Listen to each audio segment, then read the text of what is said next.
Praise the Lord. You may have your seat for a while. Ay magkaroon lang ako ng konting announcement before we go to the Word. Praise the Lord. We thank God for the successful overnight prayer meeting on Friday. Purihin ng Panginoon. Also, isa sa mga prayers natin ay that the Lord would bring more souls or that God would use this ministry to win more souls to Christ. Kaya, to do this, ay nakita ko rin ang need for more laborers sa iglesia. Kasi we are praying for more souls to be won to this message of this hour. One of my prayers is that God would raise more laborers into His vineyard. So nakita natin na our church is in need of more teachers that can teach the Word. So for us to do this, we need to train some of our brothers for this kasi napakalaki ng ministry na binigay ng Panginoon sa atin at para ma-multiply pa yung teaching ministry ay kinakailangan natin gawin ito. That's one thing. So we are planning to conduct a seminar, but this is not just for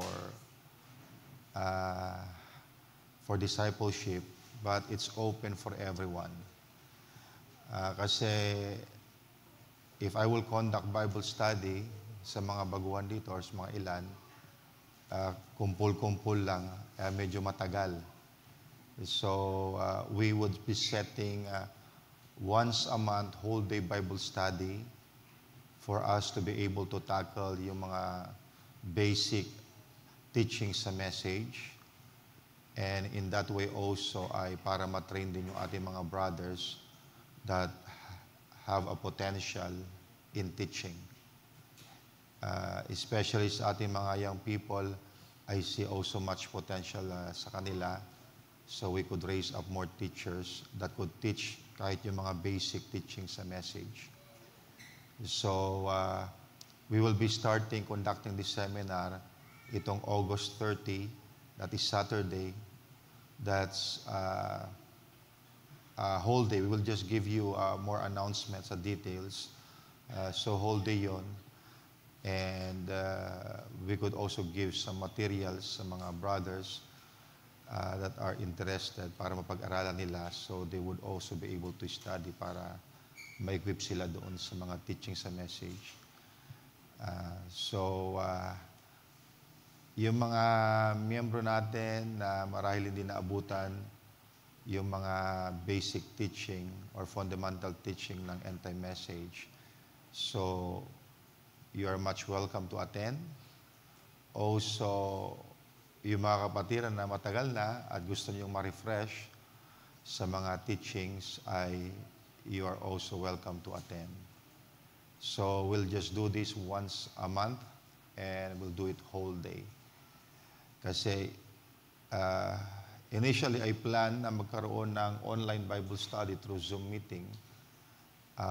Pero with the schedule that I have, medyo hindi muna ako nag-commit doon. So we'll just do it first live teaching dito sa church.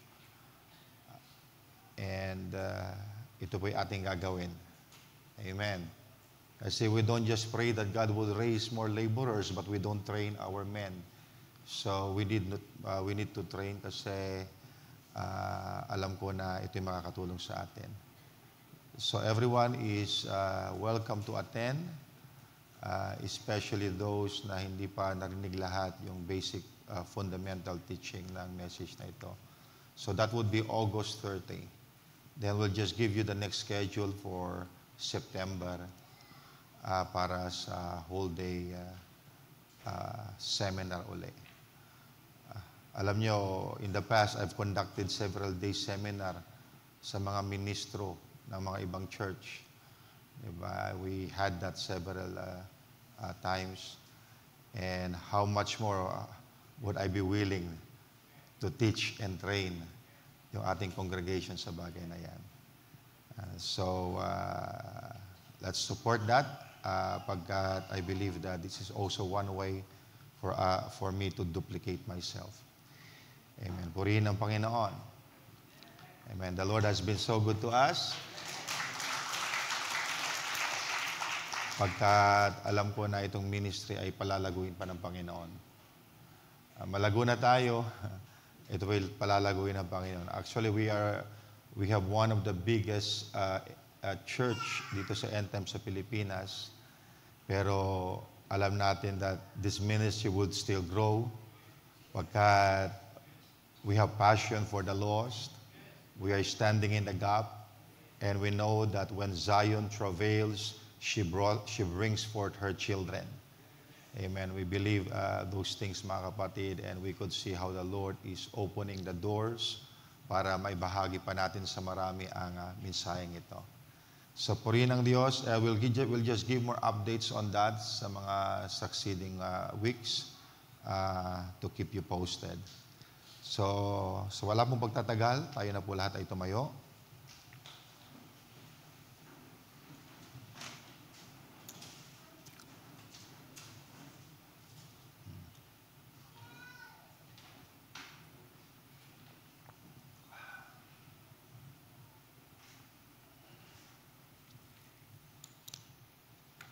Umaga na tayo nakatulog kahapon.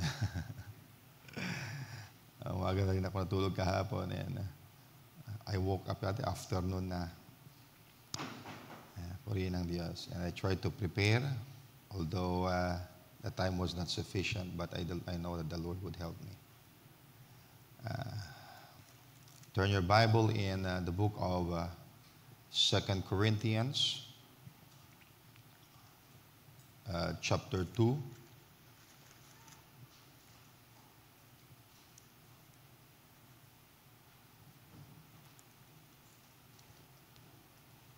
Sa 1 Corinthians, kung maalala nyo, there is a thing that Apostle Paul addressed concerning a brother who was having an incestuous relationship with his stepmother. And Apostle Paul instructed that the brother had to be disciplined. Pero sa kanyang writing sa 2 Corinthians, chapter 2, he was instructing now the church na puntahan na yung brother.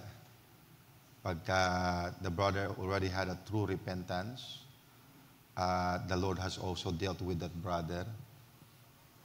And sabi niya, puntahan niyo yung taong yon, patawarin niyo, and reaffirm your love. Because we don't want, sorrow to we don't want him to be overtaken with much sorrow and grief. So since the Lord has already dealt with the brother and he had already to repentance, puntahan nyo. And dito ngayon sa verse 11, so he already gave that instruction. Sabi niya sa verse 11, lest Satan should get an advantage of us. For we are not ignorant of his devices. If you are ignorant of the devices of Satan, Satan could take advantage of you. Satan would always take advantage because of the ignorance of the people. Pero sabi dito, we are not ignorant of his devices. Pag sinabing devices, those are the schemes, the tricks, the stratagem of the enemy. Pero salamat sa Panginoon, amen, the enemy has been exposed. His tactics have been exposed. His strategies have been exposed. Why? Because the Lord doesn't want us to be taken advantage of by Satan. So sabi dito, lest Satan should get an advantage of us, for we are not ignorant of his devices. So I'd like to speak on the subject, we are not ignorant of Satan's devices. We are not ignorant of Satan's devices. So tayo po ay mandaling manalangin sa Panginoon. Lord Jesus, kami po ay nagpapasalamat, Lord, sa oras na ito because we count it as a great privilege to be gathered together in one place to come before your presence and to feast on your unfailing word. For we know, Father, that the word is the bread of our soul. It gives us strength. It gives us inspiration that we may be able to face the challenges and that we may be able to fight a good fight of faith. Because we know, Lord, that we are in this great spiritual battle. And our battle is not against flesh and blood, but against principalities, powers, rulers of the darkness, and spiritual wickedness in high places.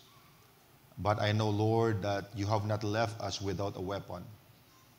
You have provided everything that we need for us to be victorious in this great spiritual warfare that's taking place. Because I know, Lord, that you have called us to be overcomers in this age. And I just pray, Father, that you would be with me and guide me on all the things that I would be saying. Anoint my heart, Father, and I just pray that you would help your servant to deliver your word. May your blessings be upon your people, not just in this building, but those who are streaming online. May your blessings be also with them. This we pray in Jesus' name. Amen. Praise God.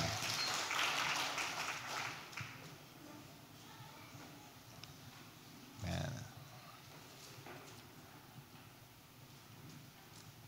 We are not ignorant of Satan's devices.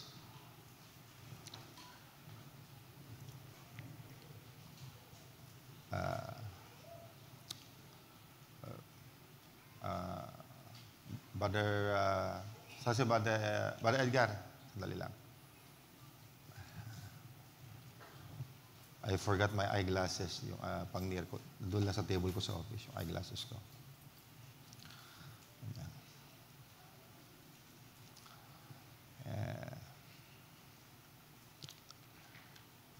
Salamat sa Panginoon.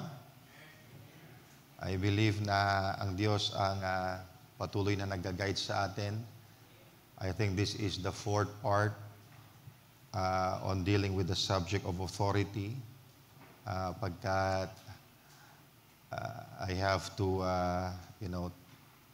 tackle much on this. Pagkat I believe na it is God's will for us to win this great battle that we are in now.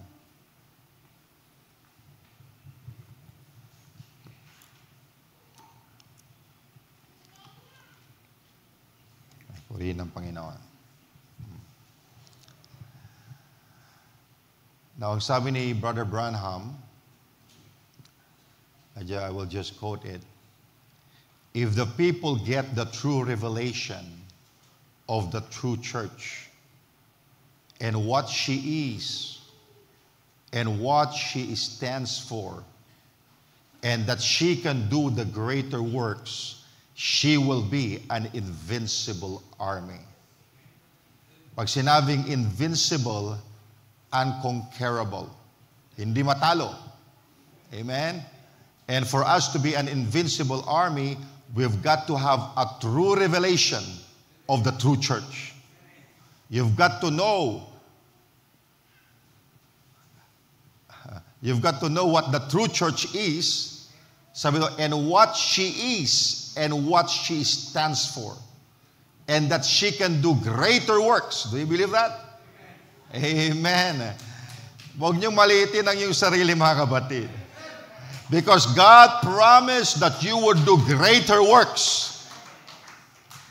Now, what is the point of the prophet saying this? Now, that means that knowing who you are and whose you are necessary if you are to win in the spiritual warfare against Satan and all his demons. Napakahalagang malaman mo kung sino ka at kung kanino ka. Kung gusto mong manalo sa digmaan na ito. Okay? It is very important to know who you are. And alam natin that the opening of the Word is to take away our spiritual amnesia.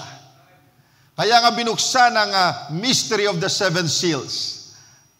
The opening of the seven seals is to take away our spiritual amnesia for us to see who we are. Amen. What God has made us in Christ for us to recognize our spiritual identity.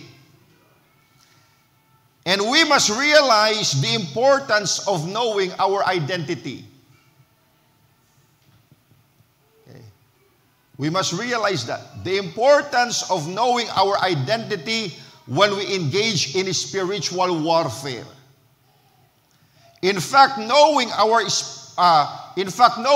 identity in Christ is the secret to releasing the spiritual authority that we need to conquer the enemy.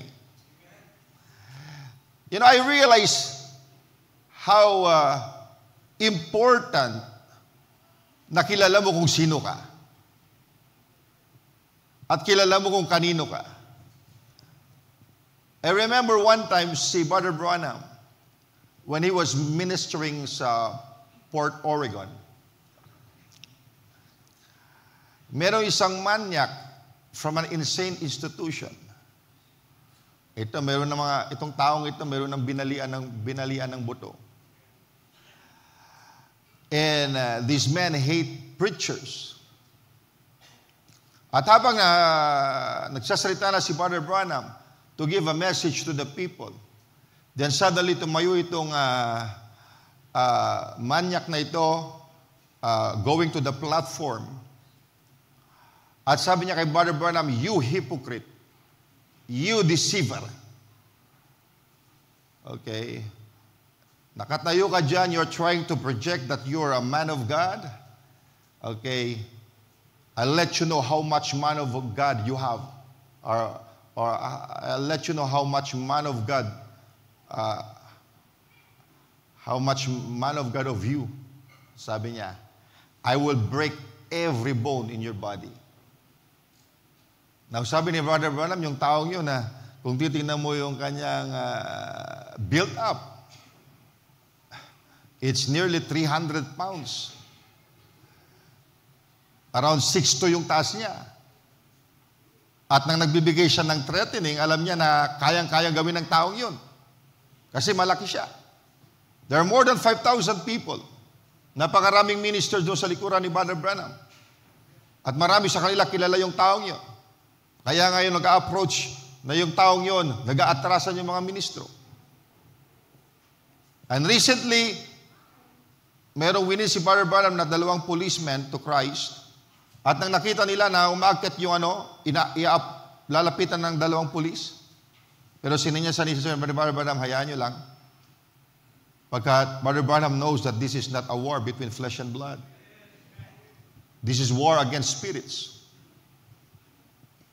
So, yung taong yun, mga kapatid, hindi siya tumitigil sa kanyang threatening.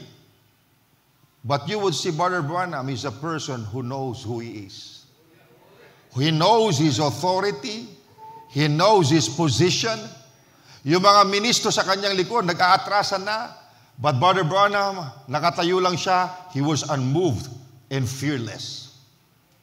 Now, this is the importance I'm showing you if you know your position. Okay? Katapos, the man started to curse. At sabi ni Brother, "Oh, I wouldn't say that." Katapos siya, "You deceiver, I will break every bone you have." At lumalapit siya.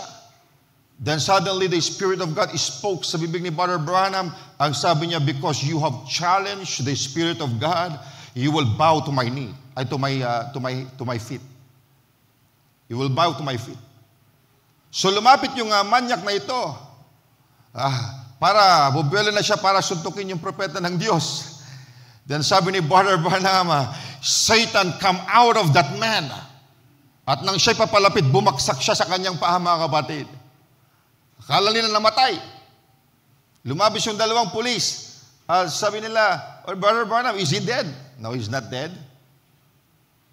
Is he healed? No, he's not healed. Bagamat pinalabas ni Brother Branham si Satan doon sa tao, sabi niya, but he's not healed because this man worshiped the devil. Worshiped that spirit. Kaya may right yung spirit na bumalik. So hinila nila yung tao. Now, why am I showing you this, mga kapatid? Yung mga ministro, halos magtakbuhan na, atrasan sila. Pero si Brother Branham, okay, he knows his position. He knows who he is.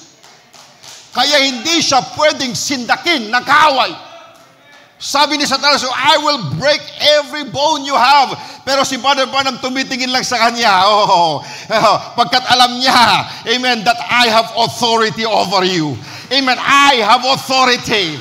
Hallelujah. At kapag nirebuke niya si Satanas, Satan has to flee. Satan has to follow. Why? Because he has a God-given authority. At ganun din sa ating mga kapatid, once you realize your authority, Satan cannot bluff you. Satan cannot scare you. Why? Because you know who you are. You know your position in Christ.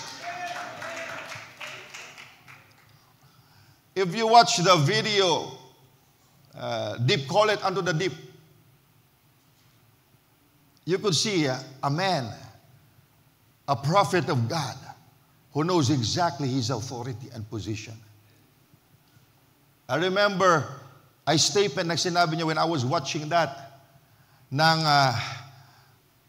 when he saw the angel of the Lord, sabi niya, the angel of the Lord is here. The Holy Spirit is here. And he make a statement I could never forget.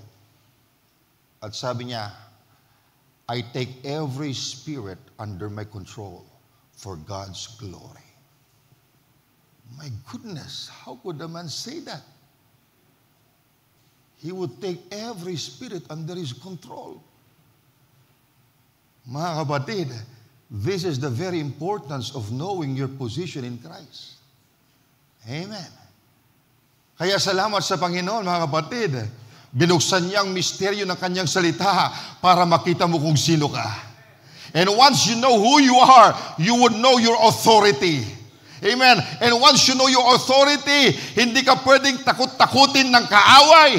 Pagkat alam mo, mga kapatid, amen, that you have dominion over all principality and power. Hallelujah. That God has given you authority over all the powers of the enemy. And they couldn't hurt you. So nakita nyo, your kingdom identity is a key component to exercising your spiritual authority.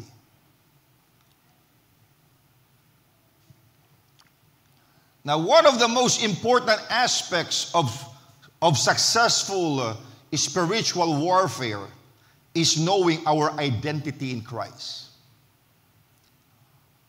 By identity, I mean the unique attributes that make us who we are as believers. And before we can experience lasting freedom from demonic oppression or liberate others from it, we must know who we are and whose are we. Wala mga kapatid?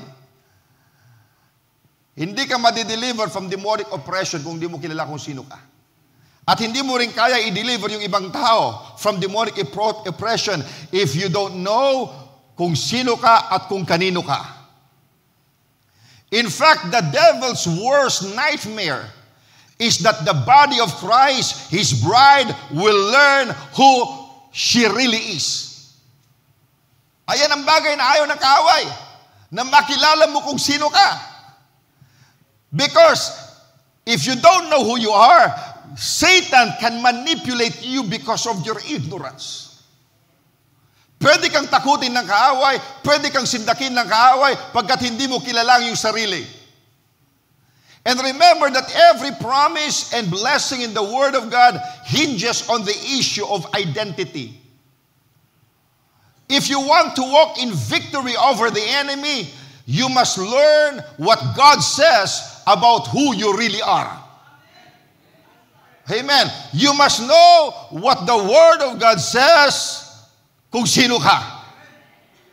Saints, you have a kingdom authority. You have a kingdom authority that is far greater than your natural identity. Now meron tayong natural identity. Marami sabi ng isa, ayan architect, ayan ay teacher, ayan ay karpentero, ayan ay magsasaka. Meron tayong natural identity. Pero ang spiritual identity nyo is much greater than your natural identity. Amen. Kapag pinag-usapan natin ang spiritual identity natin, hindi tayo farmer, hindi tayo karpentero, hindi tayo architect o engineer. Amen. When we talk about our spiritual identity, we are the sons and daughters of God. We are the elect of God. We are the bride of Jesus Christ. Amen. Amen. Alam natin kung sino tayo, mga batid. We have a spiritual DNA. Amen. Dahil kung anak ka ng Diyos, you have the spiritual DNA of your Father. And your Father is extraordinary. Your Father is a supernatural being. Kaya alam mo, supernatural ka. Kaya isa sa magandang ginawa ng mensahe ito, tinanggal niya ang ating spiritual amnesia by the preaching of the Word para makita mo ang spiritual identity mo. Hallelujah! Nang nakita ko ang aking spiritual identity, hindi ko lang sinasabi, ako'y anak ni Fidel at Zenny Baltazar, o ako'y isang, o asawa ko ni Sandra, ako'y guro. Hindi lang, mga kapatid. Nang nakita ko, mga kapatid, ang aking spiritual identity, amen, I see my election, I see who I am, amen, and I see my authority in Christ Jesus. Amen. Kaya napakahalaga yan, mga kapatid. Ayan ang ayaw ipaalam sa iyo ng kaaway, mga kapatid. Pero salamat sa salita ng Diyos, ipinapaalam sa atin ng Panginoon pagkat gusto niya tayong magtagumpay. Amen. Ayaw niya tinatakot-takot tayo ng kalaban. Now, let's read Colossians 2 verse 10. Ang sabi dito, and ye are complete in Him. Ye are complete in Christ. Who is Christ? Which is the head of all principality and power. And ye are complete in Him, which is the head of all principality and power. So Colossians 2:10 says that we as believers of God, or believers in God, are complete in Him, who is the head of all principality and power. Now, this is a statement about our identity. Ibig sabihin, you and I have been made whole, complete, and overflowing in Christ. Ibig sabihin, in Him, there is nothing missing and nothing broken. Our fullness is in Christ Jesus. Do you believe that? Amen. Our fullness is in Christ Jesus. Now, the explosive power of this statement is revealed in its magnitude in the statement that follows, describing Christ, na sabi dito, He is the head of all principality and power. Now, this is absolutely amazing. We are complete in Christ, and Christ is the head of all principality and power, which means that we have the ability to exercise headship and authority over any and every principality that exists in the spiritual realm. So long as we are walking in the consciousness of our true spiritual identity. Now catch this. This authority is part of our spiritual identity. This spiritual identity is what carries our divine authority. Now the reason we have authority is because we are in Christ. Ako yung mga kapatid, kaya kayo'y may authority because you are in Christ. And He is your head. And His authority is inside of us.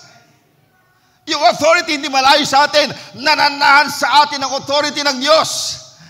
At alam natin that we cannot function independently of Him. Without our connection to Jesus Christ, we would be completely helpless against the enemy. Amen. Kaya tayo mayroong kapangyarihan sa kaaway dahil sa connection natin kay Kristo. Kung wala siya, wala tayong magagawa. Kung wala siya, we could not live a victorious life. Pero salamat mga kapatid, because we are complete in Christ. Because of our connection with Christ, mga kapatid, you could have the victory. Ano ba ilang mang demonyo ang iyong kalaban, mga kapatid? Amen. Because you are in Christ.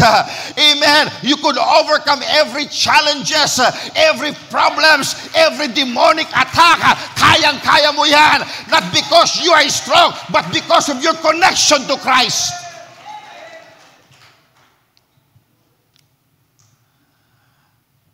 Now, a spiritual identity crisis is the root cause of insecurity and anxiety about oneself. And insecurity is the force behind all fear. Kung meron kang insecurity, meron kang fear, which is an emotion that energizes the realm of darkness. Now, you cannot exercise authority over that which you fear. Hindi mo pwedeng i-exercise yung authority mo sa bagay na kinakatakutan mo. Ako yung mga kapatid.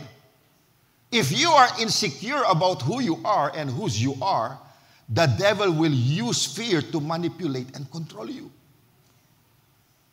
Kapag nandiyan na yung takot, anong gagawin mo? Hindi ka lalaban, atras ka.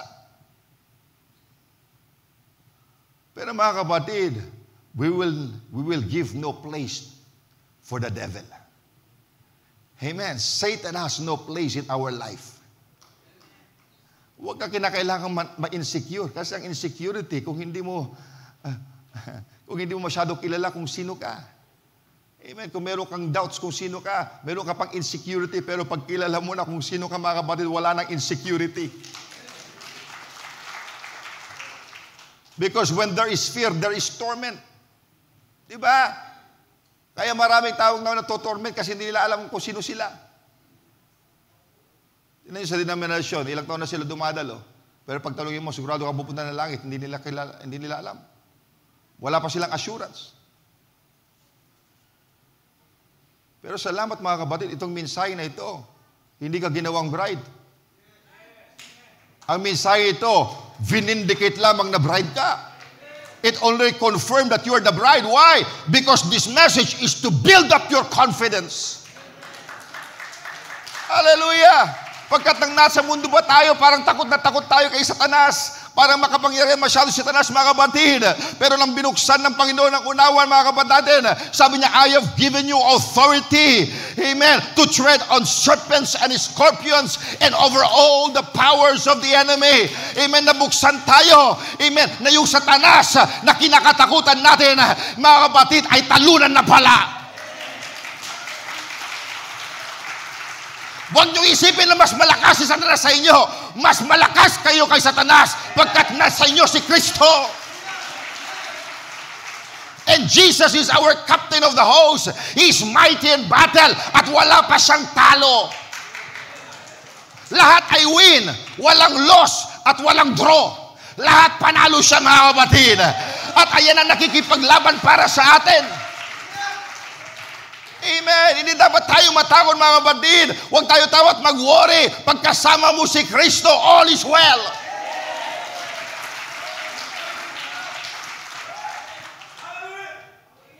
Amen. Now let's read Romans 8 verse 15. Ang sabi dito, for ye have not received the spirit of bondage again to fear.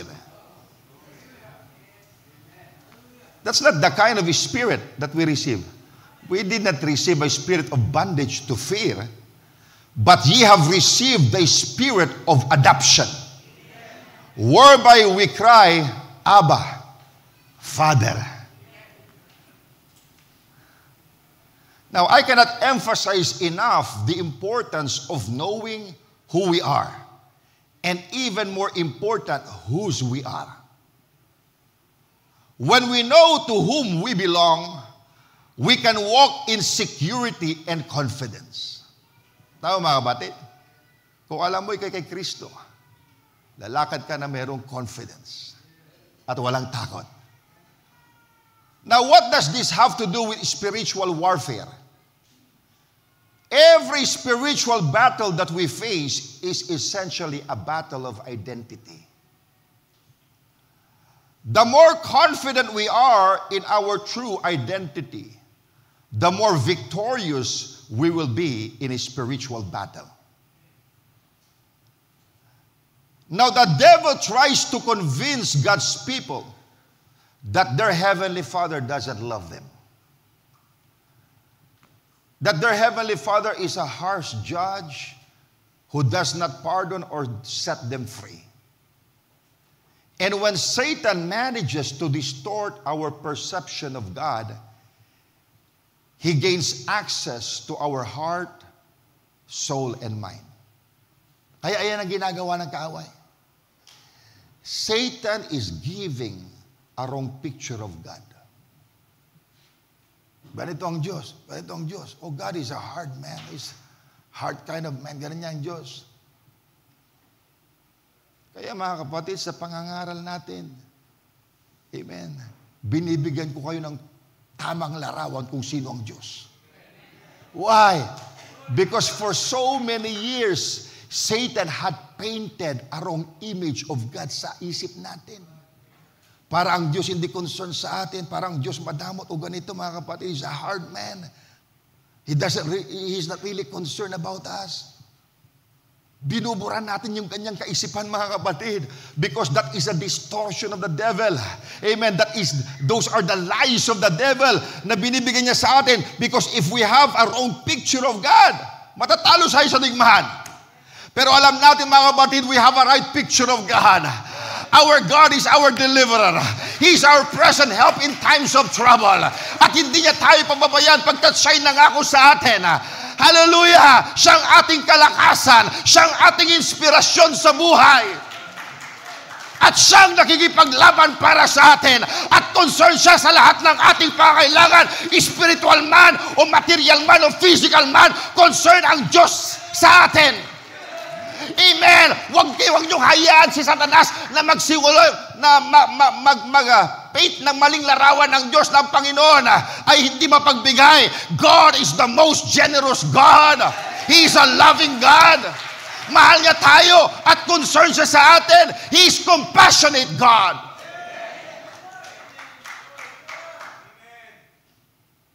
Alam niyo, the devil is like a human trafficker.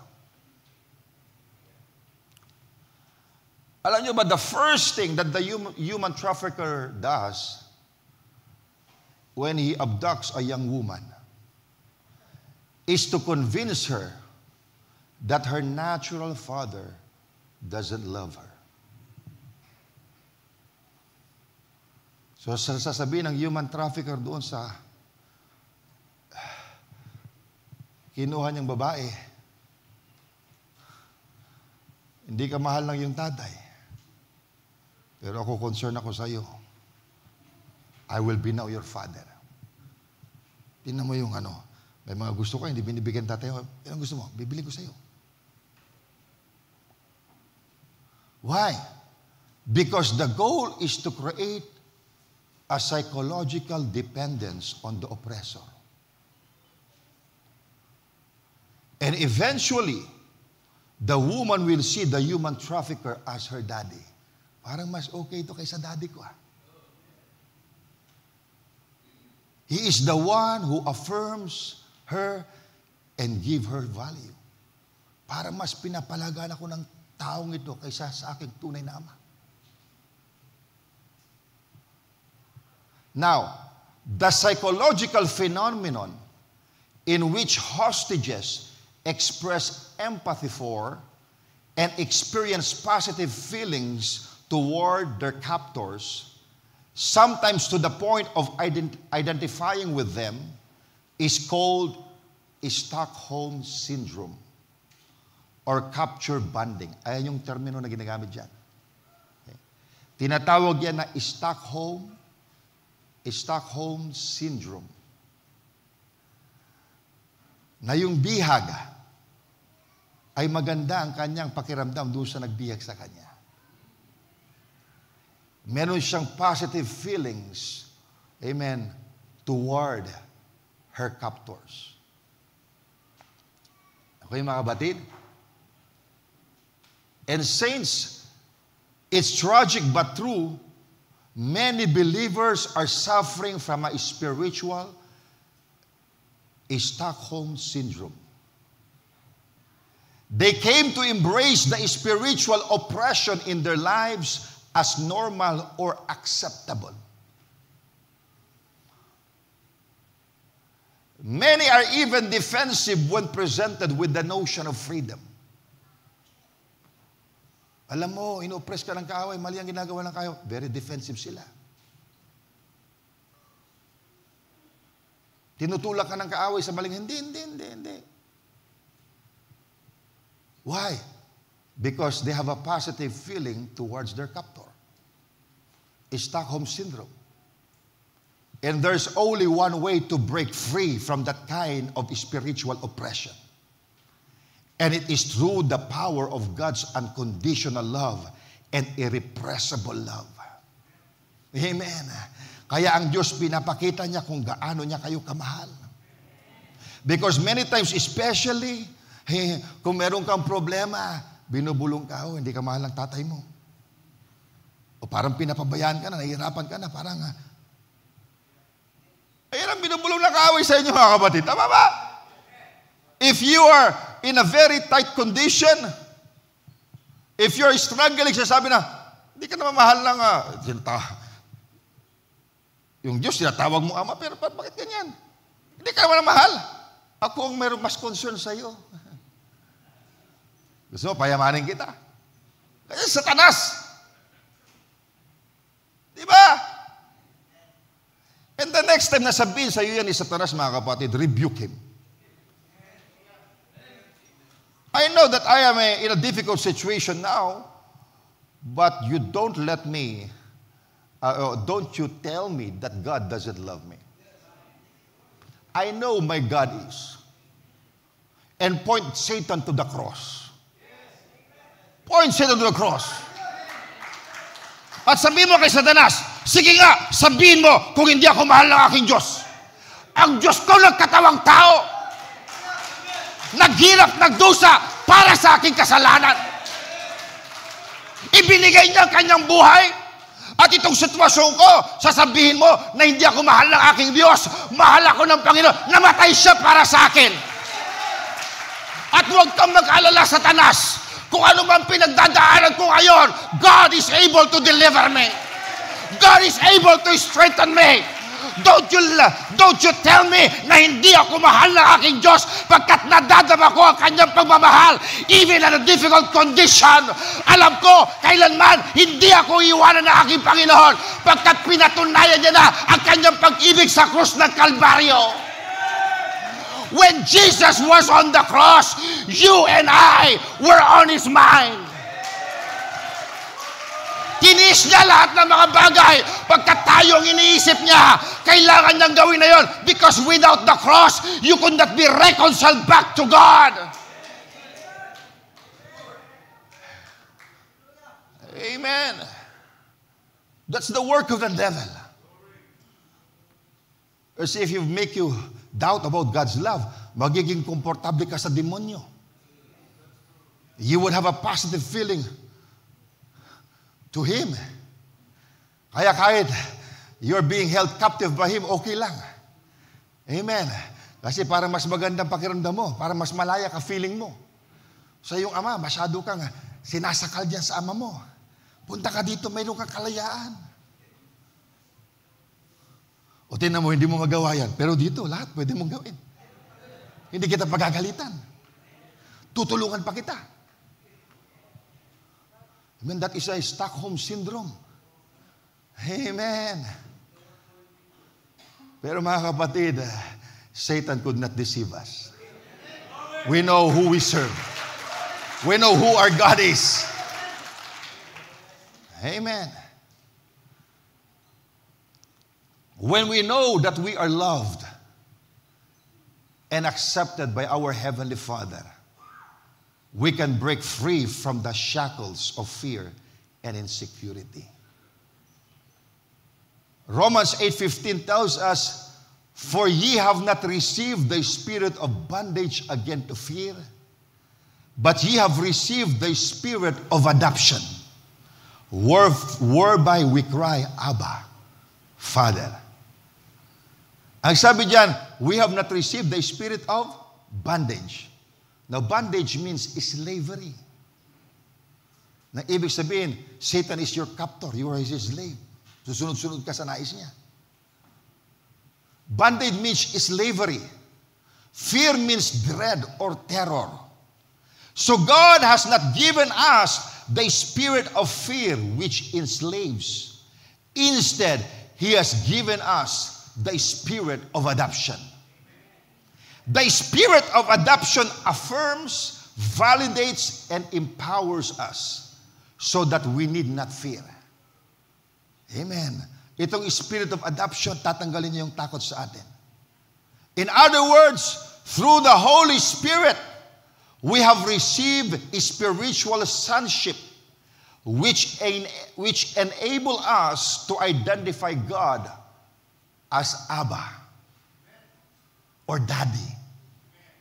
Amen. Na-identify mo na ang Diyos ang iyong Daddy. God is your Papa. Amen. He is your Papa. Like father, like son. You have the attributes of your daddy. Amen. And when this revelation soaks into your soul, it will change your life forever. Hallelujah. Kung malaman mo ang tunay mong ama, mga kapatid, amen, iba na ang pamumuhay mo. Iba na ang perspective mo sa buhay. Iba na ang pananaw mo sa mga bagay-bagay. Amen. Hindi ka kinakailangan ma-depress. Amen. Paskat kilala mo kung sinong tatay mo. Hallelujah. Hindi ka kinakailangan mag-worry pagkat kilala mo kung anong pwedeng gawin ng papa mo.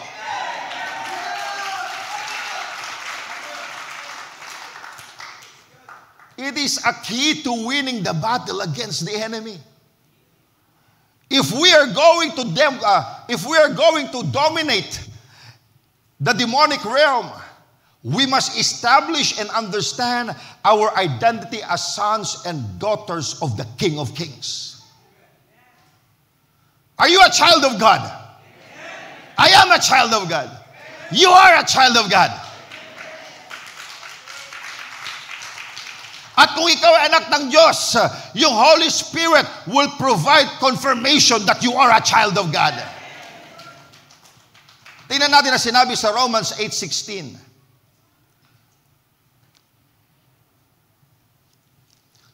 Ang sabi dyan, the Spirit itself beareth witness with our spirit that we are the children of God.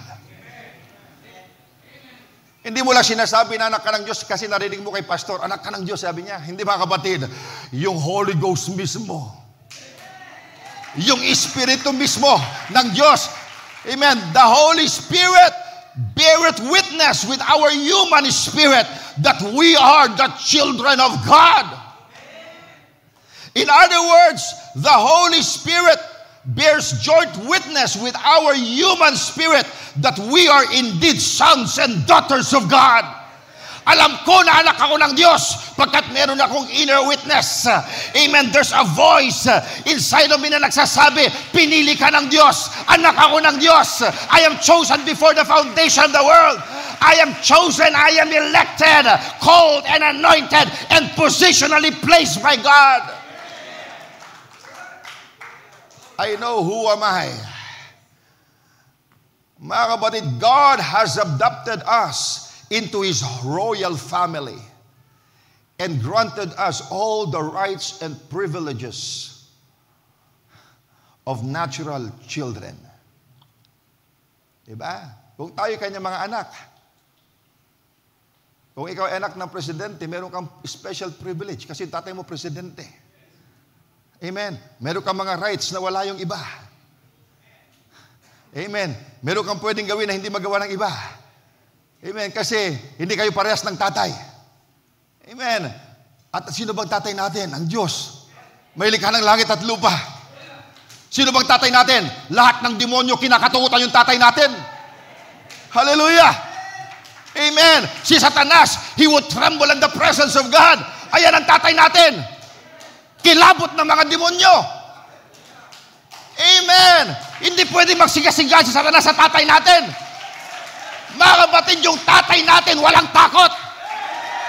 Lahat ng kalaban hinaharap niya. Ang tatay natin hindi umaatras. At kung anong tatay, ganon din ang anak.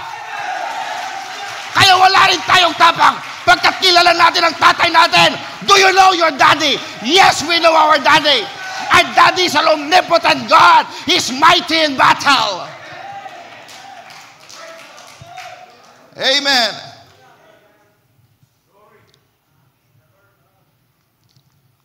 Now the devil knows that our spiritual identity is the key in defeating him. Therefore, he continually attempts to throw the church into a spiritual identity crisis. Pagkat ayaw niyang malaman ng mga tao kung sino sila. Kung minsan may mga pagkakamali ka sa buhay, may mga kahinaan ka, o marahil, isa kang anak ng Diyos pero nandun ka pa sa mundo and you're addicted to something. Kaya sabi ni Satanas, gusto mo bang malaman kung sino ka? Addict ka. Ayan ang identity mo. O ikaw, tinan mo, nagkamali ka uli. Ganyan ka talaga. You're a rebellious child ng iyong mga magulang. Ganito ka, ganyan ka. Masama kang tao.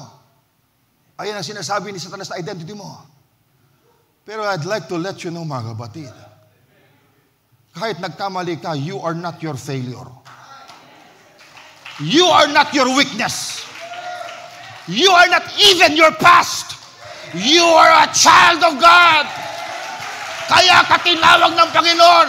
Bagamat madilim yung buhay mo noon, tinawag ka ng Panginoon. You were called out of darkness into His marvelous light. Pagkat hindi ka para doon, pagkat anak ka ng Diyos. Kaya ka dinala ng Panginoon sa mensahe ito, pagkat anak ka ng Diyos.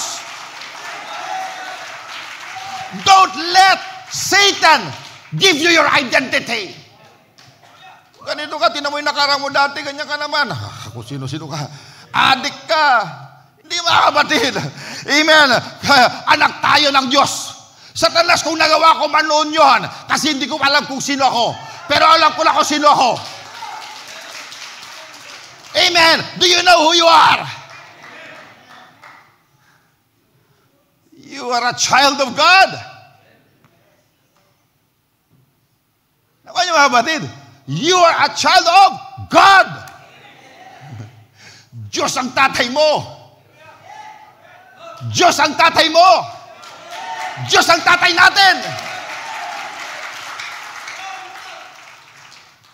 Now the ministry of the Holy Spirit is to testify of our identity as children of God.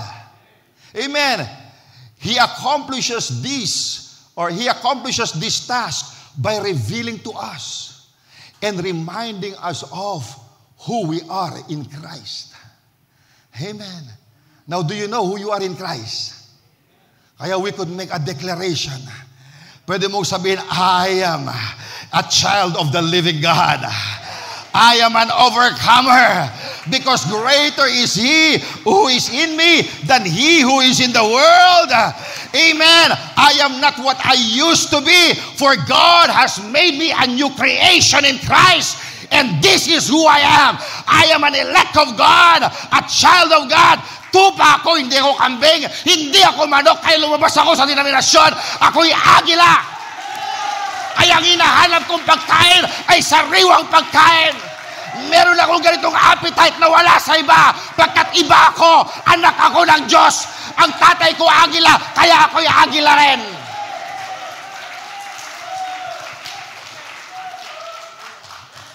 Amen. Praise God. Now, the Bible records a divine encounter Abraham had with God that offers us profound insights into spiritual warfare. And I'd like to read that dito sa Genesis 15. Let's read Genesis 15.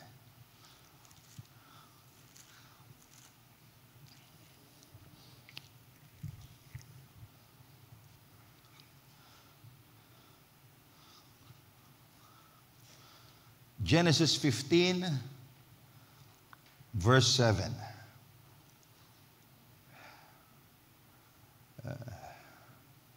Sa verse 5, sabi ng Panginoon dyan, tingnan mo ang langit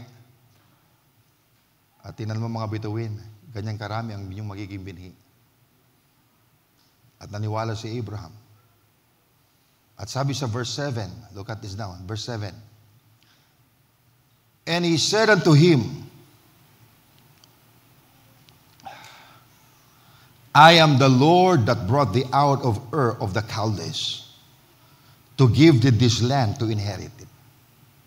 Nilabas kita sa iyong bayan, tinala kita sa lupang ito to inherit it.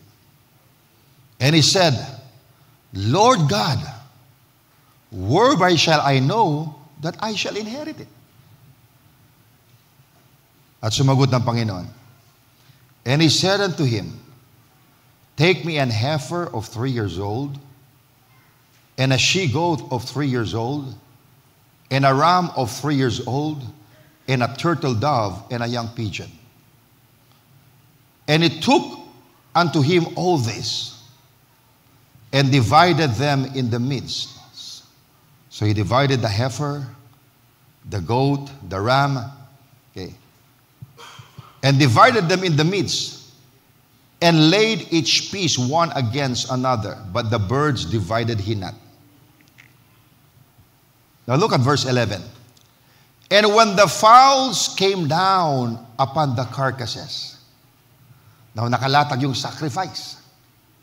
Mayroong mga fowls of the air na nakita, may nakalatag doon. Babe, mayroong karne doon, sabi nila. Okay. And when the fowls came down upon the carcasses, anong ginawa ni Abraham? Abraham drove them away. Amen. Abraham drove them away. Now look at this.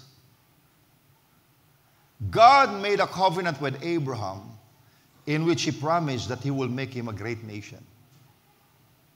Bagamat matanda na si Abraham at si Sarah, she was barren and she was past the age of childbearing. Pero ang Diyos nangako kay Abraham, I will make thee a great nation. And this promise also included an inheritance of land na ating binasa dito. And to confirm this promise, pagkat sabi ni Abraham, Lord, whereby shall I know that I shall inherit it? So to confirm this promise, God commanded Abraham to build an altar and to sacrifice a heifer, a female goat, a ram, and a turtle dove, and a young pigeon. Now, in ancient Semitic culture, covenants were made through the shedding of blood, using animals to symbolize the blood of the two parties entering in the covenant. Ganon sila maggumawa ng kobenante noon. Okay? Mag-aalay sila ng hayop. And it was customary for the two parties to cut the animals into pieces. So, gagawa sila ng covenant, papatay sila ng hayop, and they would cut the animal into two pieces. Okay. At ang gagawin nila to seal their covenant, kapag nahati yon, they will pass through the pieces. That's how they would seal their covenant na kanilang ginawa. Okay, so dadaanan nila. Para sinasabi nila, kung sino man sa atin ang hindi tumupad sa kobenante, ganito ang mangyari sa atin. So, that's the way they sealed their covenant. And Abraham understood that. Okay? Pagkat he was asking God, Lord, whereby shall I know that I shall inherit it? So God made a covenant. Okay? To the animal sacrifice. So by this covenant, Abraham and his entire bloodline would receive a supernatural transfer of unprecedented blessings. At makikita natin, after Abraham had gone through all the necessary preparation, nang niayos na lahat ni Abraham yung kailangan niyang handa, naialay niya na yung mga hayop, napatay na, nahati niya na yung dapat hatiin. Sabi doon sa Bible, a flock of predatory birds descended ready to devour the animals. To devour the animals he was about to burn as a pleasing aroma to God. So meron mga fowls na bumaba doon. Mga kapatid, this is a prophetic picture of a spiritual warfare. Pagkat yung mga fowls of the air, tinayip ng prophet sa mga demon spirits yan. Okay. Now, the fowls that descended to devour the sacrifice represent demonic spirits that seek to block God's blessings from our lives. Ayan ang gaaway ng mga demonyo. Kung alam nila na mayroong kobanante ang Diyos sa atin, they want to block the blessings of God in our lives. The enemy was trying to hinder Abraham from receiving the prophetic promises of God ordained for him and his descendants. And I could say, Satan tries to do the same thing in our life today. Now, Abraham had enough faith to determine that he would not allow these fowls to steal what was rightfully belonged to him. Kaya ang sabi sa Bible, anong ginawa niya? He drove them away. Pinalayas niya yung mga fowls na yon, representing demon spirits. Nang ibig sabihin, we must adopt the same determination that Abraham had and drive away the forces of darkness from our lives. Amen. Kapag ang mga forces ng demonyo, mga kapatid, they try to attack our lives, mga kapatid, anong gagawin natin? We have to drive them away. Amen. We have to drive them away. Don't just sit there and allow the enemy to molest you or steal away from you. Drive him away in Jesus' name. Hallelujah. Refuse to give the devil access to your prophetic promises. Hinahadlangan niya yung kombinasyon ng Panginoon sa iyo. Amen. Pero hindi natin siya hayaan. Just as Abraham did, we must open our mouths and proclaim God's word. At ang Espiritu Santo ng Panginoon will blow away those demon powers. Yung mga demons na yan that's trying to oppress you, hindi sila magtatagumpay. Amen. Pagkat alam mo ang iyong gagawin, hindi mo sila hahayaan. You know your authority. You will exercise your authority. You will drive away those demon spirits. Mga kapatid, itong panahon na hindi mo lamang malaman ang iyong authority. This is the time to use your authority. Kung alam mo yung mga demonyo na gustong lumapit o matake sa iyo, mga kapatid, you stand firm na walang takot. Amen. And rebuke them. Don't you let the devil oppress you. Don't you let the devil scare you, mga kapatid. Amen. Huwag mo nga hayaan ng kaaway na api-apihin ka. Amen. Makipaglaban ka. Huwag kang matakot. Kaya mo yan. Nasa iyo ang Diyos. If God be for you, who shall be against you? No weapon formed against us shall prosper. Kahit maraming demonyo yan, you and Christ, you belong to majority.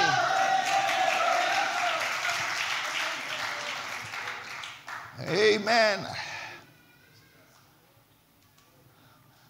Now, to prepare ourselves to drive away the enemy, we first need to familiarize ourselves with some of his keys, or with some of his key strategies, so that we'll be able to outsmart him.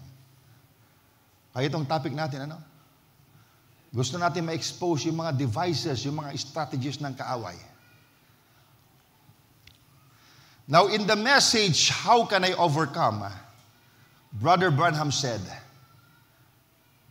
overcome means to recognize the devil in every one of his tricks. Pag sinabing tricks, ayun yung devices niya. Yung stratagem niya. Yung kanyang mga ginagawa.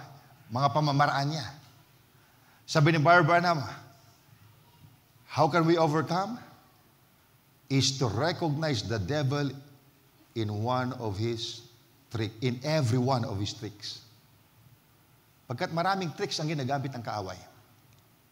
But we are not ignorant of his devices.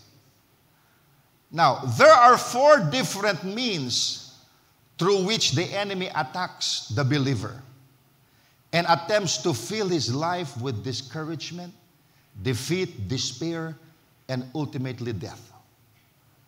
The 4 strategies of Satan are: first, temptation; second, deception; third, destruction; and fourth, oppression. Tatalakayin natin isa-isa yan. Because God doesn't want us to be ignorant of his devices. And every attack in a believer's life will fall into one of these 4 categories. Naunahin natin yung una. First, temptation. Basahin natin sa Matthew 26 verse 41. Matthew 26 verse 41. Anong sabi dito? Watch and pray that ye enter not into temptation. The spirit indeed is willing, but the flesh is weak. Now, that is one of the devices of the enemy, temptation. Now, the first and most common strategy that the enemy uses against believer is temptation. Paki-flash nga yung meaning ng temptation. Okay. Now, temptation comes from the Greek word pirasmos, which refers to an enticement to sin arising from desire or outward circumstances.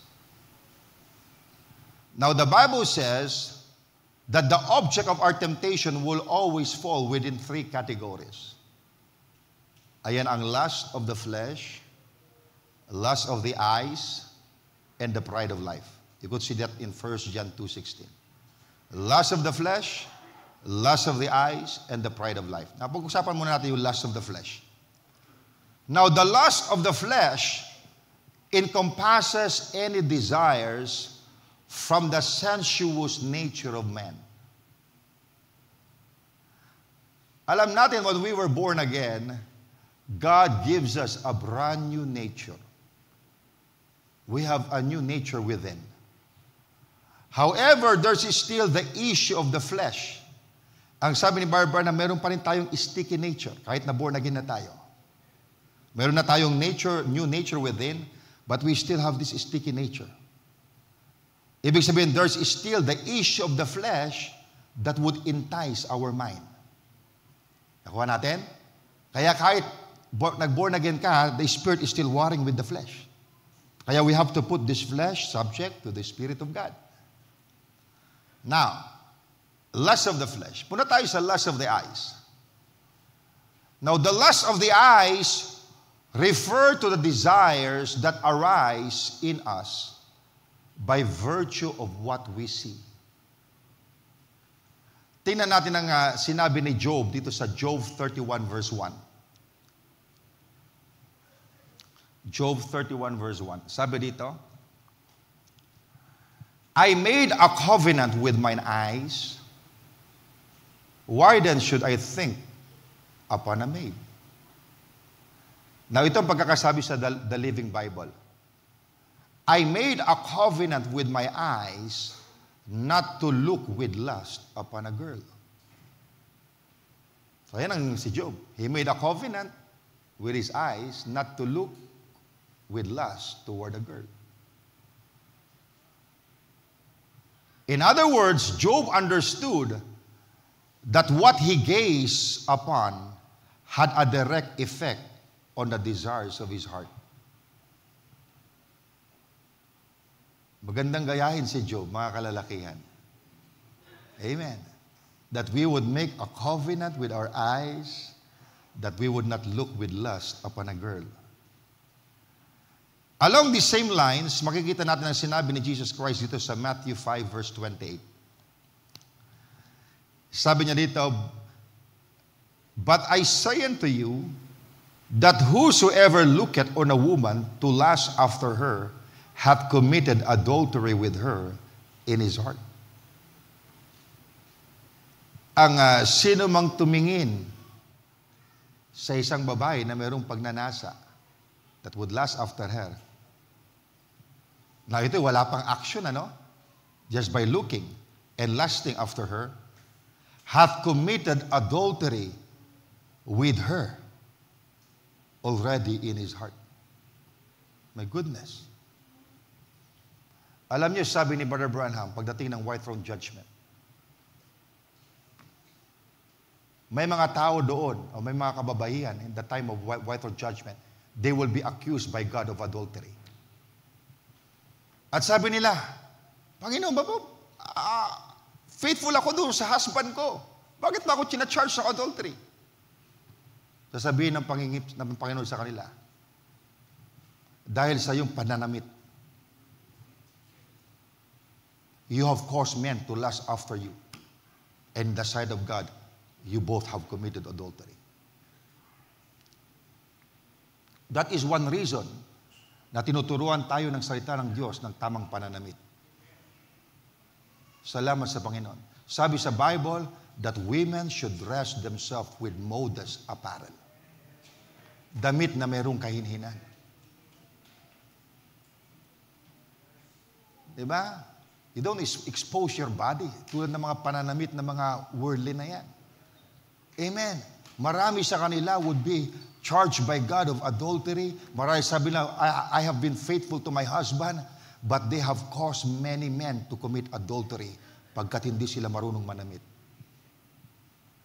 Now, look at this.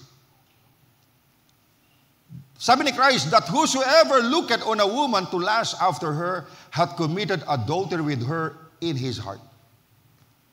In other words, indulging in sinful thoughts that stem from what you see is tantamount to acting on those sinful thoughts.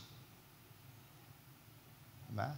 Nagkaroon ka ng mga lustful thoughts dahil sa iyong nakita. Para sa mata ng Panginoon, it tantamounts na parang ginawa mo na rin na aktual. Pagkat sa thoughts mo, nag-i-imagine ka na. Are you catching that? So what are you looking at? Does it honor the Lord? Whatever you look upon is what will gravitate toward. Kaya mga kapatid, bantayan natin ang pinapanood natin. Bantayan nyo yung binabrowse nyo sa inyong cellphone. Amen? Now, made a covenant with your eyes.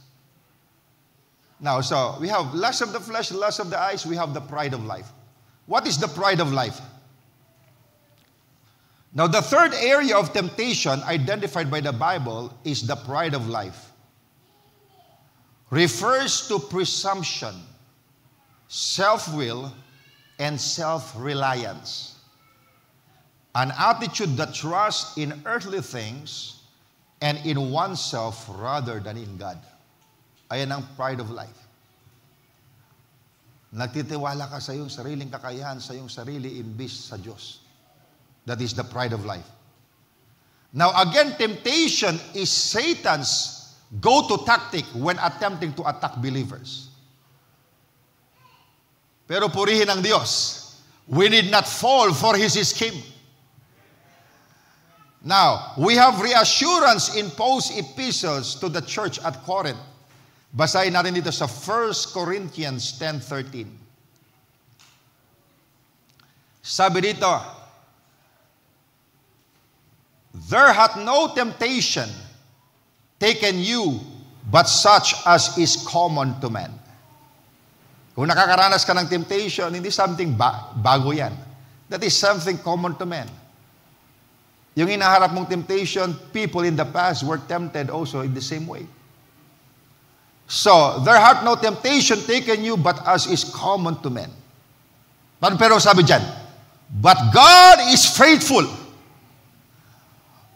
who will not suffer you to be tempted above that ye are able, but will with the temptation also make a way to escape, that ye may be able to bear it.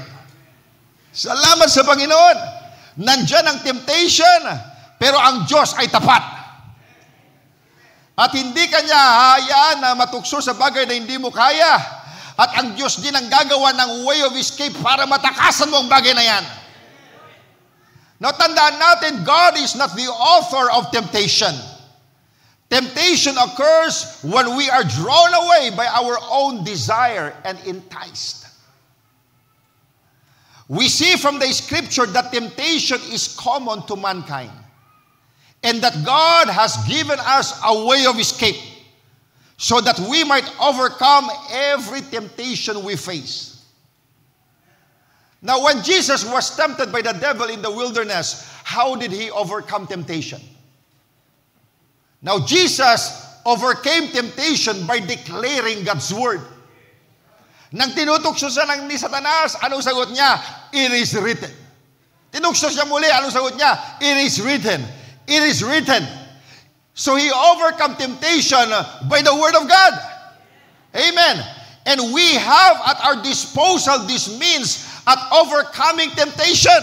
Kung si Jesus Christ ginamit niya ang salita ng Diyos to overcome temptation, mga kapatid, ang salita ng Diyos ay available sa atin na atin ding gagamitin against temptation. Why? Because God's word is the way of escape promised in 1 Corinthians 10:13. Amen.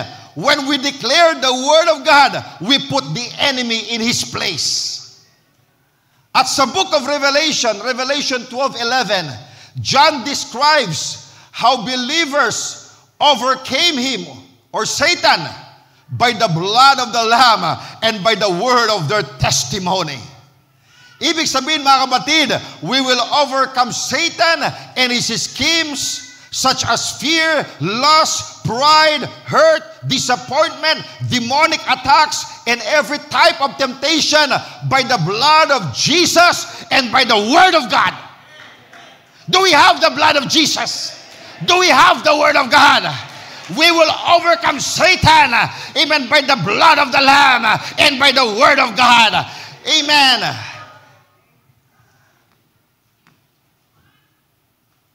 Now, catch this. Yielding to temptation will hinder the blessings and breakthroughs that you desire from God. So you must refuse to yield to enemy's schemes. Pagkat if you yield to temptation, hahadlangan yan yung blessing na dinidesire mo mula sa Diyos. We've got to stand on the word of God.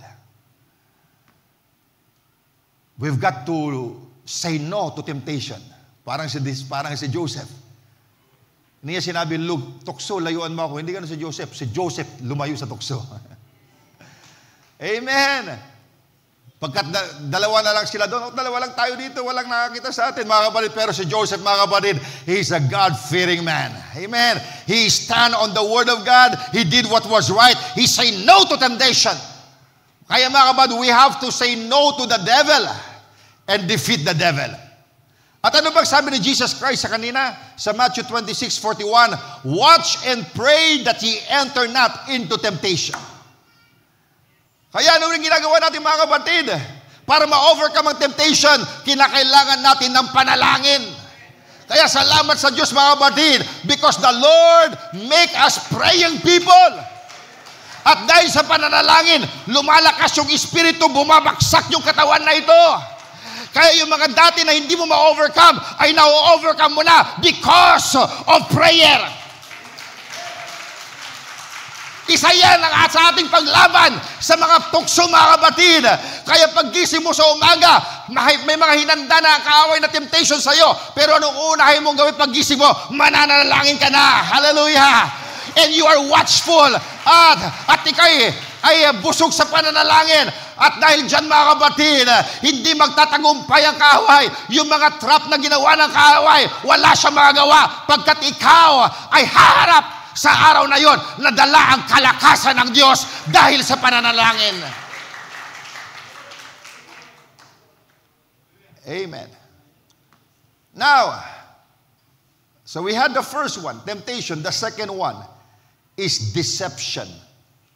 Let's read in 1 Timothy 2:14.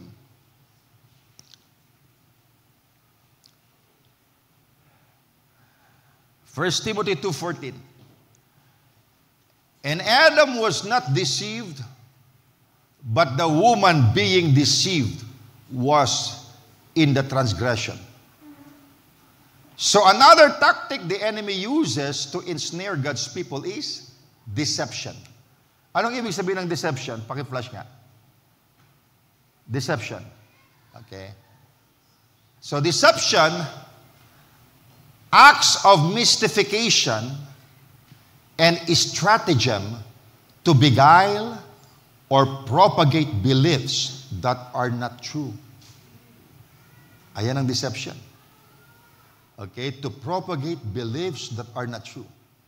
In short, it is a strategy used to trick a person into believing a lie and further seduce him into acting on that lie. Now, the Bible records that Eve was deceived by the serpent in the Garden of Eden. Tingnan nga natin. Bagkat gusto nating makita ang pamamaraan ng kaaway. Okay? In using this strategy. Genesis chapter 3 verse 1. Now the serpent was more subtle than any beast of the field, which the Lord God had made. And we know that this serpent was possessed by the devil. And he said unto the woman, Yea, hath God said, ye shall not eat of every tree of the garden? Now, notice the devil's deception began with a question. Diba? Hindi agad direct na pamamalian niya yung sinabi ng Panginoon. Okay? But the devil's deception began with a question. One meant to cast doubt on the authenticity and truth of God's Word. So ang sabi ng serpent, Yea, hath God said, ye shall not eat of every tree of the garden? So doon lang nagsimula. But by that simple question. And it's exactly what the enemy of our soul uses against the children of God today. Through question. Marami bubulog sa iyo ng kaaway. Did God really mean it when He said that He would never leave you nor forsake you? Para namang iniwan ka na ng Panginoon. Do you really think you will get free? Do you really think you would be delivered from your condition? Do you really think that God will do something to meet your needs? Now, those are just questions. Why? Because those questions is very suggestive, okay, to make you doubt the authenticity of the Word of God. So, these questions in the form of thoughts and subtle suggestions are nothing more than the deceptive tactics by the evil one. And you can rest assured that if it came out of the devil's mouth, it is absolute lie. Sigurado ka, kung yung bagay ay lumabas sa bibig ni Satanas, siguradong kasinungalingan yun. Why? Because Jesus tells us that the devil is incapable of telling the truth. Tingnan natin sa John 8 verse 44. Ang sabi diyan, Jesus Christ, "Ye are of your father the devil, and the lust of your father ye will do. He was a murderer from the beginning, and abode not in the truth, because there is no truth in him." Ayan si Satanas. There is no truth in him. When he speaketh a lie, he speaketh to his own. For he is a liar and the father of it. Pastor, paano ko malalaman na si Satanas yung nagsasalita sa akin? If it's contrary to the Word of God, that is Satan. Because Satan is a liar. He doesn't abide in the truth. Amen. The Bible says that there is no truth in the wicked one. In fact, he is referred to as the father of lies. Siya ang ama ng lahat ng kasinungalingan. Ayan si Satanas. And the only way Satan can gain access to your life is through deception. Every area of bondage in a believer's life can be traced to a lie he or she has believed. Pag naniwala ka sa kasinungalingan ng kaaway, natalo ka na. Kasi deception, ayan yung pamamaraan ng kaaway. At sinabi pa ng propeta na itong salita ng Panginoon, ito'y weapon natin. Okay? Because Jesus defeated the devil by the word. Tama ba? This is a strong weapon.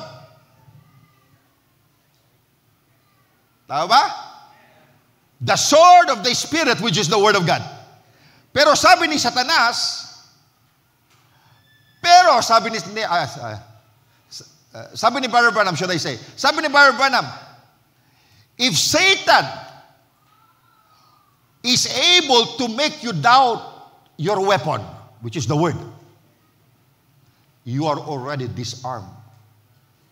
Matatalo ka na, wala ka ng armas. Okay. If Satan is able to make you doubt, and how would he do that? Through deception. Magka-question siya sa'yo. And then, you started to doubt the promises of God. Amen. Ngayon, if you give in to the lie of the devil, you are already disarmed. Because you are doubting your weapon. If you are doubting your weapon, hindi mo na magamit. Because you already doubted the word. Kaya anong gagawin natin mga kapatid? We have to be aware of the deception of the devil. That is a lie. Anything na sinabi sa atin that is contrary to the word of God, that comes from the devil. Because God will never contradict His own word. Kung sinabi ng salita ng Panginoon, He will supply all your needs. At kung may nagbulong, iba ang kanyang sinabi mga kapatid, don't give in to that lie. Because if you give in to that lie, you already disarm yourself. Amen. Pero nung sasabihin mo, Satanas, anong binubulong mo? Amen. That I could not get out of this trouble. Sabi ng salita ng Panginoon, gagamitin mo itong weapon na ito.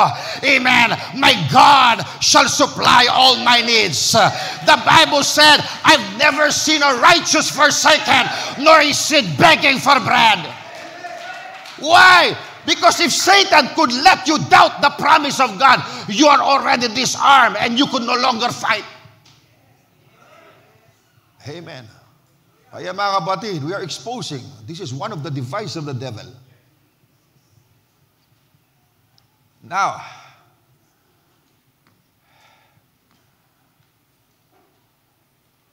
the only way Satan can gain access to your life is through deception. Na pumunta tayo sa pangatlo. 4 lang ito. Then we will end. The third one is distraction. Ayan, distraction. Basahin mo din natin 2 Corinthians 2:11. 2 Corinthians 2:11. Lest Satan should get an advantage of us, for we are not ignorant of his devices. And one of his devices is distraction. So if the enemy is unsuccessful at getting the believer to yield to temptation or fall prey to deception, his next strategy is distraction. Ano ang distraction? Paki-flash nga yung meaning. Okay. Distraction is anything that prevents a person from giving full attention to what he ought to be focused on. Okay natin? I repeat, distraction is anything that prevents a person. Ano mang bagay na pumipigil sa iyo na ibigay yung full attention sa dapat mong i-focus. Okay? That is distraction. Anything that prevents a person from giving full attention to what he ought to be focused on. So in using this scheme, the enemy attempts to divert our thoughts, our emotional energies, and even our worship away from God. Now, you may not realize it, but many of the struggles you deal with in life are nothing more than mere distraction designed to absorb your spiritual energy. Many people are so focused on their personal problems, just like sickness, depression, lack, hurts, disappointments, and so forth, that they hardly see God in their circumstances. Dahil ang focus nila yung problema, yung mga bagay na yan, hindi na nila nakikita ang Diyos sa kanilang circumstansya. They may not see Him at all kasi mali yung kanilang tinitingnan. But instead on focusing on those distractions, you focus on praise, worship, and thanksgiving to God for His goodness.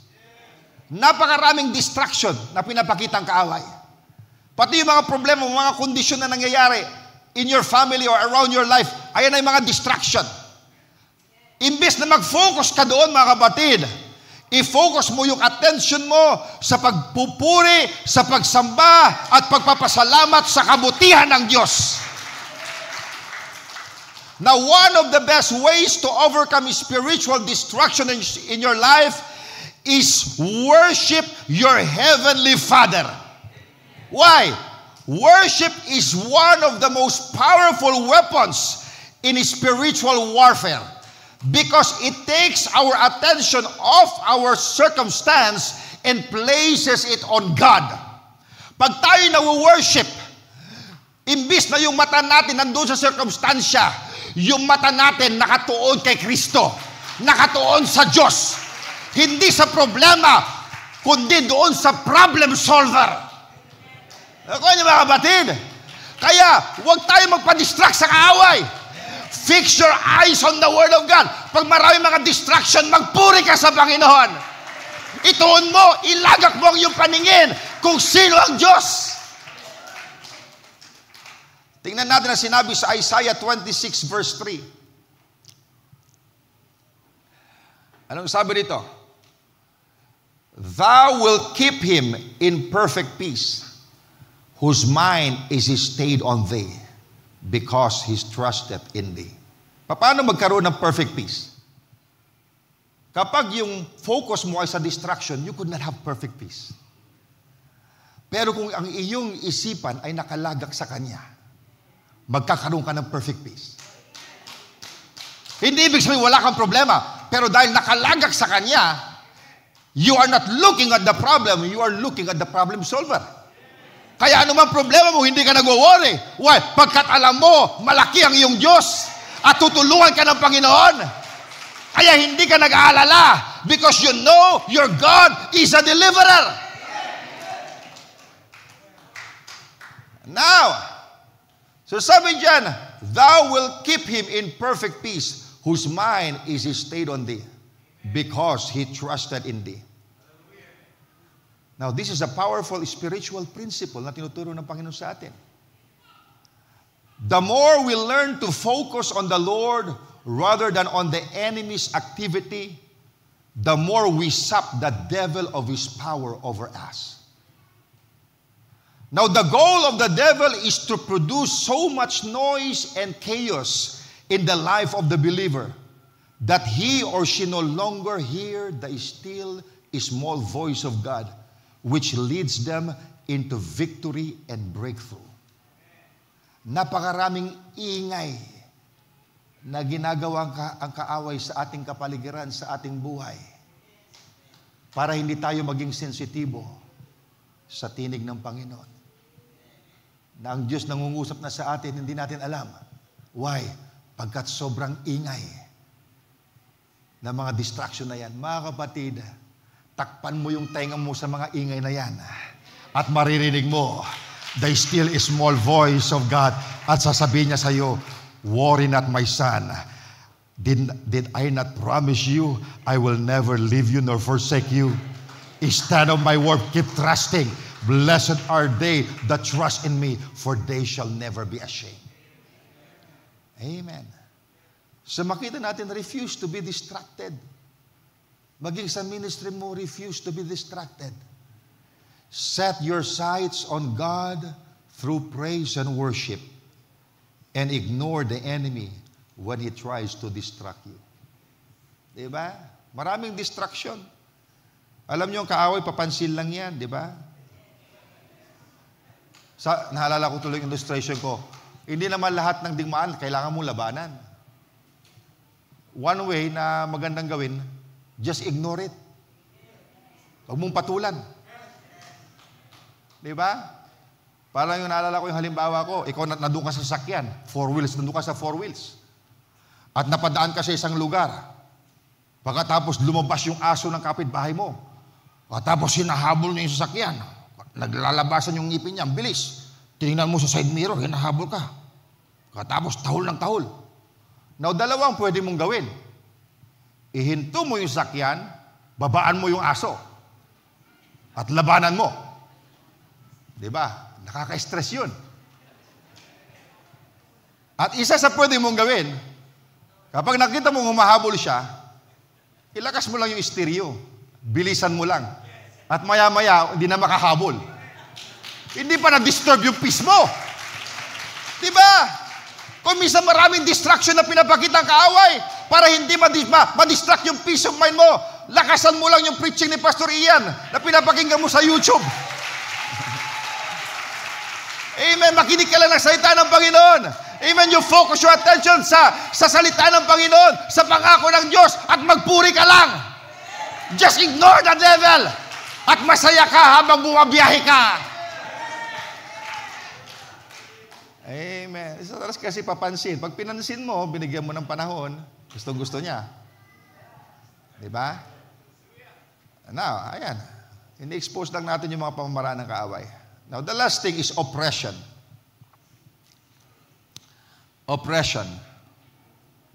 Basahin muna natin sa Acts chapter 12, verse 1.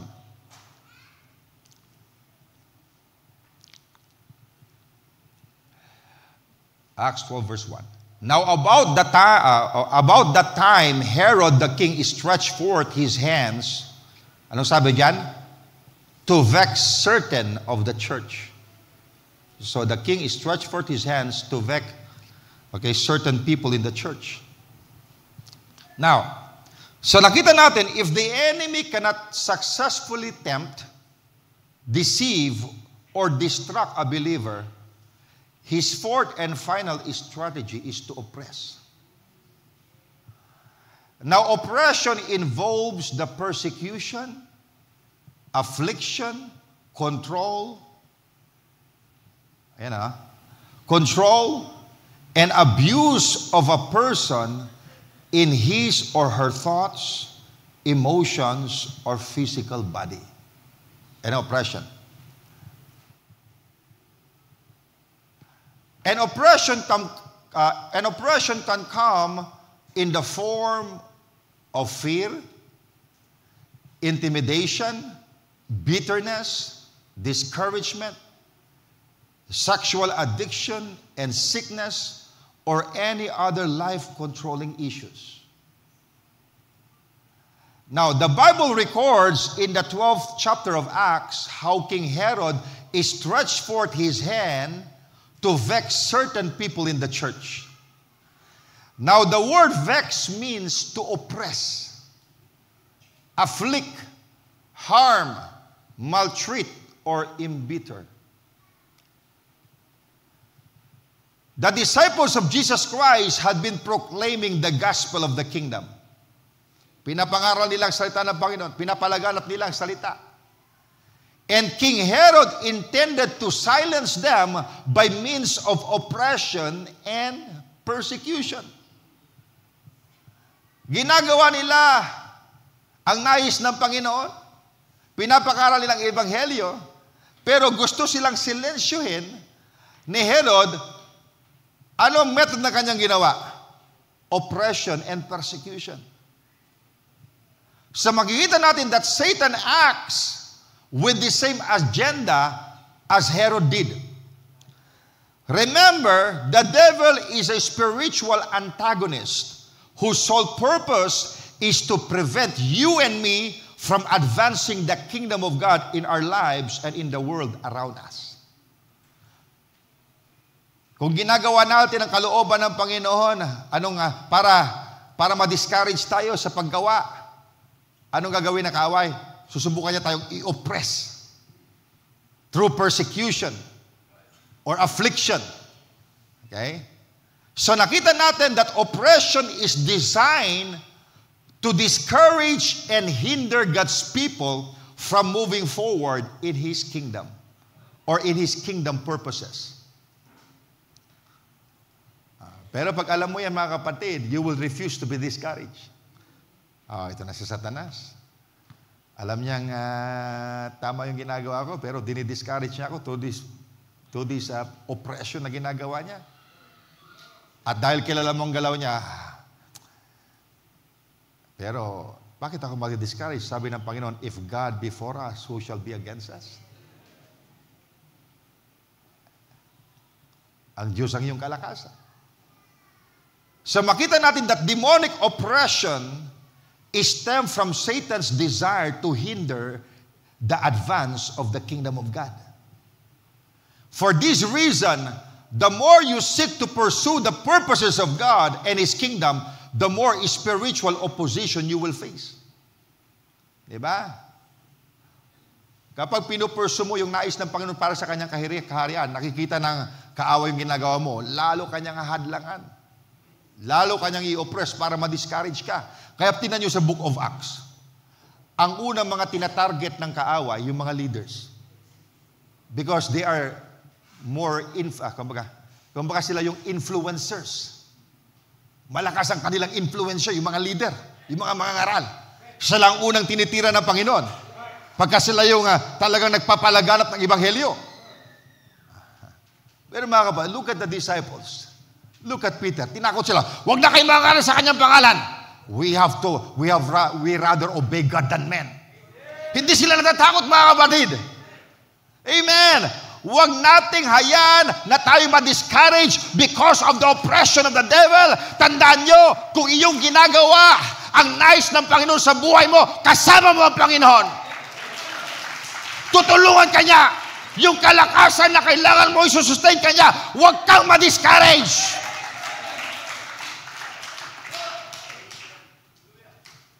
Now, keep in mind, however, that some demonic oppression does not come from obeying God, but from opening the door to demons through willful sin and disobedience. Hindi lahat ng oppression ay ginagawa dahil sinusunod mo ang Panginoon para hadlangan ka ng kaaway. Hindi. Kung minsan nangyayari ang oppression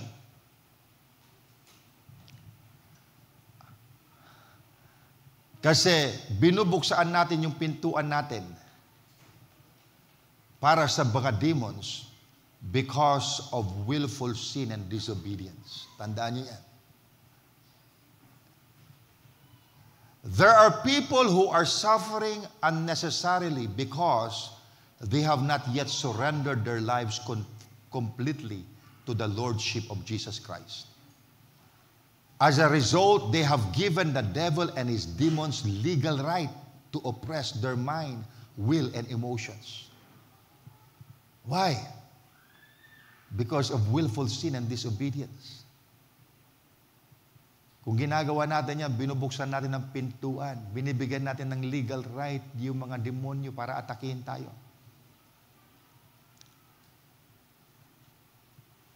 Pero dahil alam na natin, hindi natin gagawin. Tama ba? So now the Word of God exposes the strategies and tactics of the devil. So we recognize that our enemy utilizes temptation, deception, destruction, and oppression to bring the people of God into bondage. But we will not yield to his devices. And that we will not yield to his devices or tricks, mga kapatid, but we will yield only to the leading and guiding of the Holy Ghost. Amen. You shouldn't give in sa mga nais ng kaaway, mga kapatid. Let the dove lead you. Amen. Kung anong nais ng Espiritu Santo ng Panginoon, ayun ang susundin natin. Amen. Hindi mga demon spirit ang susundan natin. Let the dove lead the eagle. Amen. At anong gagawin natin? Let's exercise our authority and dominion over the devil and use every weapon that God made available for us. Pagkat alam natin mayroong digmaan, pero hindi tayo iniwan ng Panginoon na walang mga weapons. Amen. Sapat ang ating sandata para gapiin lahat ng forces ng darkness. At sabi ni Apostle Paul, lest Satan should get an advantage of us, for we are not ignorant of his devices. Salamat sa Panginoon. Hindi tayo ignorante sa pamamaraan ng kaaway. Ngayon, ini-expose sa atin ang pamamaraan ng kaaway para alam natin, Satanas na yung kumikilos. Amen, pagkat nais ng Diyos, magtagumpay tayo. Remember your authority in Christ. Remember who you are. You are a child of God. You are a child of the King of Kings. Amen. At wala dapat tayong katakutan. Gayahin natin si Brother Branham. Pagamat sinisindak siya ng manyak, mga kapatid, hindi siya natakot. Huwag niyong hayaan naman na sindakin kayo ng kaaway, natakutin kayo ng kaaway. Dapat siyang natatakot sa inyo. Because if you know who you are, Satan will tremble. Why? Because if you know who you are, you know your authority. And when you exercise your authority, Satan has to flee. Amen. Salamat sa Panginoon. Satan has been exposed.